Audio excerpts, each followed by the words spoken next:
there's so many questions over VAR, and we're 4 games into the season, and I'm already bored of it. Whether we get the rub of the green in the next game, it needs to be more transparent. And that's for me what we need to see moving forward. And I'm a little less bitter as I was last night, because I was really bitter about the decisions last night, but I'm a little bit more rational now. We just need to see transparency with the decision making and consistency moving forward.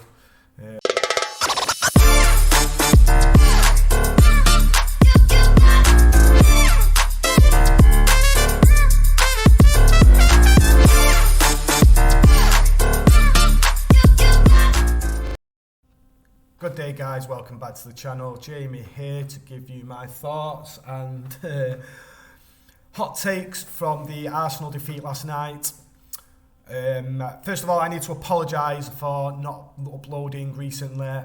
Very valid reason. I actually went back to Manchester for a few weeks and got hitched. So, yep, Chloe and I got married.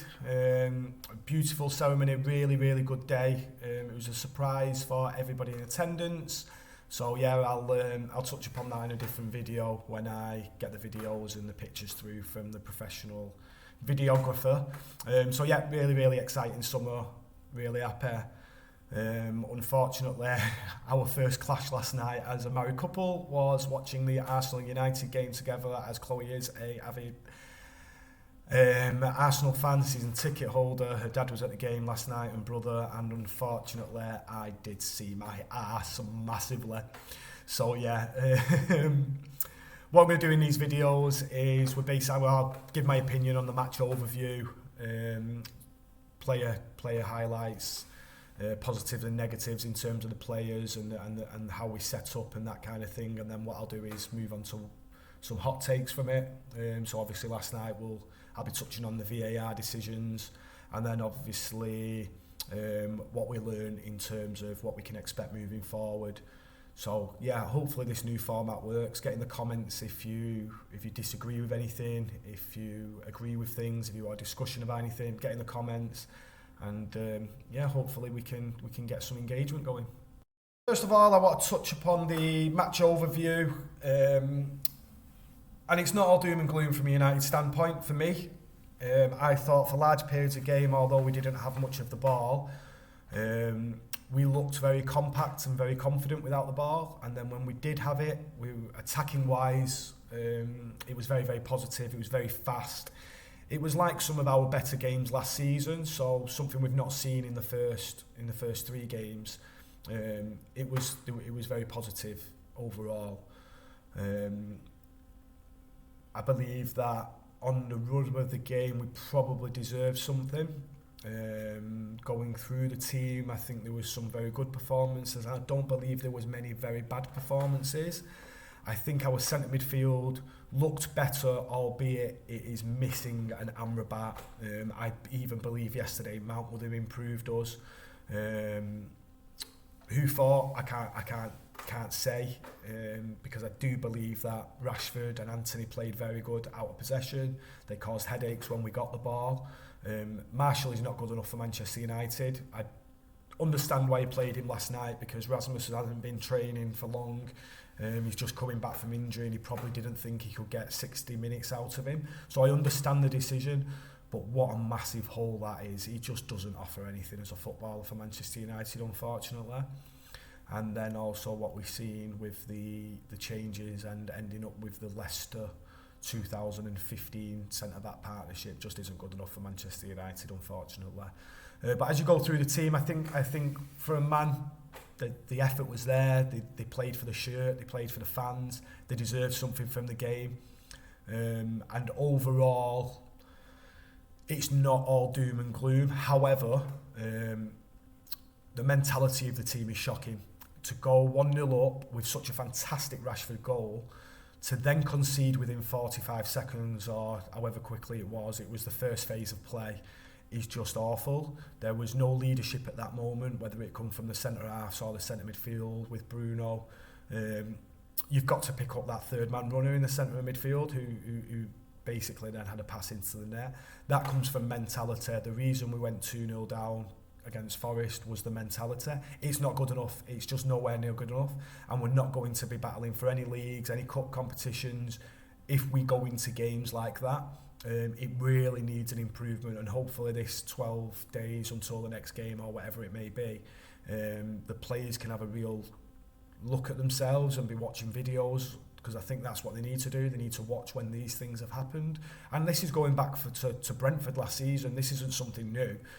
Where you're conceding, you concede. We need to watch the Liverpool games again. This is something that the holes need to be plugged, because if we go in at half time 1-0 up, it's a totally different game. They came out in the second half all guns blazing. Although we was probably the better team in the second half. I thought we was good with the ball. We looked dangerous at times. When Rasmus came on, we looked like a different team, and he's going to be very, very exciting for United. I'm really looking forward to seeing more of him. He runs the lines very well. He got in amongst it with their centre halves. All the things you want from your number 9, he basically gave us. Obviously, apart from a goal, but I don't think he even had a chance during his 25 minutes or whatever it was that he was on. So yeah, there's positives. Rashford was positive. I do believe our fullbacks were very, very good. Wan-Bissaka looks very good. And then playing out from the back, it was something we've not really seen as much this season. Anana looks very confident on the ball. Don't think you can really blame him for any of the goals. Yeah, we just had some gaps, and I think obviously you wanting your centre halves to come back from fitness. Hopefully Martinez isn't out for too long. But Johnny Evans and Maguire isn't the future, is it? So yeah, in terms of overall of the game, I was very upset last night, and I'll touch upon the reasons why when I discuss the VAR. But overall, now looking back on it in hindsight, there's positives, and probably the better team won last night, although I do believe we was good for the point. So yeah, I need to touch on the VAR decisions, and I'm going to sound quite bitter here, and I'm not a bitter person usually. I promise you're not going to get me being bitter. I'm quite positive with my outlook on football for Manchester United, because I do believe that we are moving in the right direction under Erik ten Hag. And I'm not going to complain in terms of how the lines was put out. I'm not going to complain about the second goal in terms of Johnny Evans. What I'm going to question is how they basically want to run VAR this season. And I've watched a little bit of football over the last week or so, and I think a lot of other fans from a lot of other teams want to have this question answered. What do we want to see from VAR? Because Howard Webb came out in the summer and said anything that's not clear, we're going to go with the attacking favour. We want to see more goals. That is the total opposite of what we seen last night with the offside goal. For me, in open play, when everyone watched it, it was a goal. I don't believe anybody at any point said that's offside. Even when the lines got put out, it's an inch. Whether the lines are straight or not, Erik ten Hag thinks that it's a wrong angle, and we might get an apology as this progresses over the next 24, 48 hours. But how do they come to that decision that is offside? We need the transparency. We need to see these different angles and how this is drawn. You need to see the ball when it's played going through the camera shots. So when I say that, you can stop it at any point and go, okay, that's where it's happened. That's where the ball's left his foot. But usually that is spread over 3 or 4 different shots. It's not like cricket when somebody steps out the crease. You can stop it at the exact time the bail lights up. That's why they've got that technology. With football, the stills that they have, there may be 3 or 4 of them that they're allowed to stop it on. We need to see all of those 3 or 4. Unfortunately, last night we didn't. It was like it was rushed. They want to keep the ball in play. They want the game to be playing so quickly.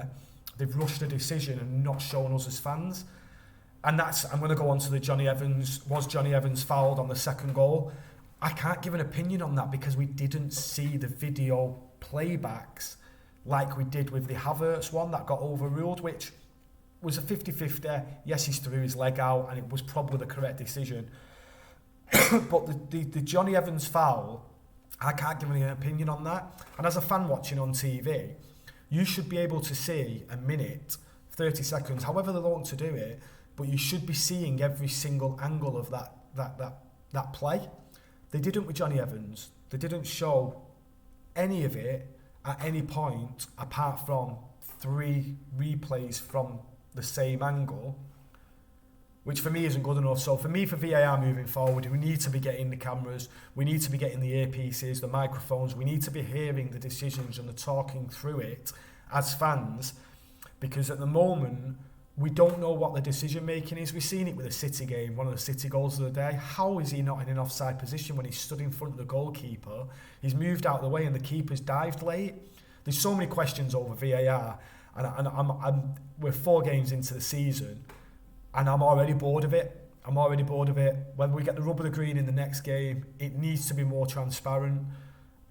And that's for me what we need to see moving forward. And I'm a little less bitter as I was last night, because I was really bitter about the decisions last night, but I'm a little bit more rational now.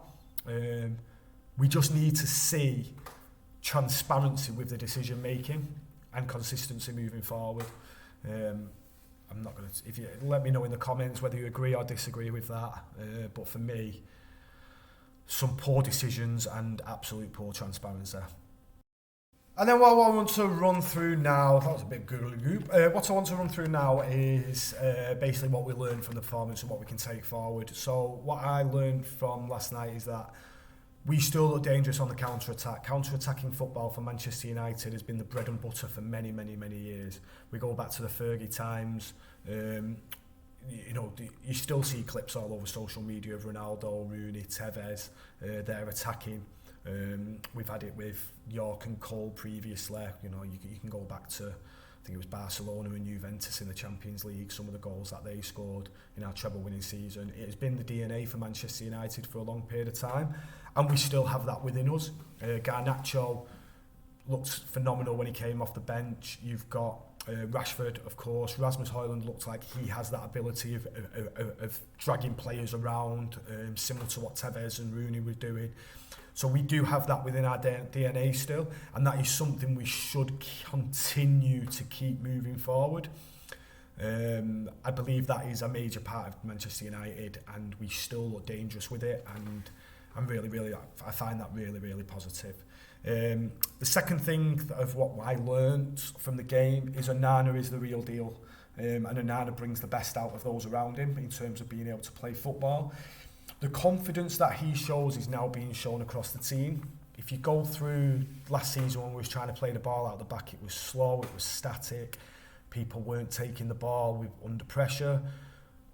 Even when we wasn't the better team in the first half yesterday, we were still playing out from the back, and we were still going to the right back and the left back, albeit in the corner, near the corner flag, and we were still playing out of those tight areas. And then when we did have the opportunity to go long, because we created a 1v1 or a 2v2 higher up the field, we played that long ball, and it just looked like the decision making was much better, and we had players who were willing to take the ball from the goalkeeper and try and advance the ball forwards. So for me, Onana is now showing what he brings to this team, and it's very, very positive moving forwards, and I'm really, really, really excited.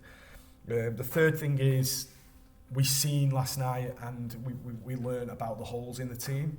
I mentioned that defensively we've got Leicester's 2015 centre-half partnership playing for Manchester United in 2023. There's holes there, we need the players back. If we don't get the players back, we're going to really, really struggle against some of these better teams.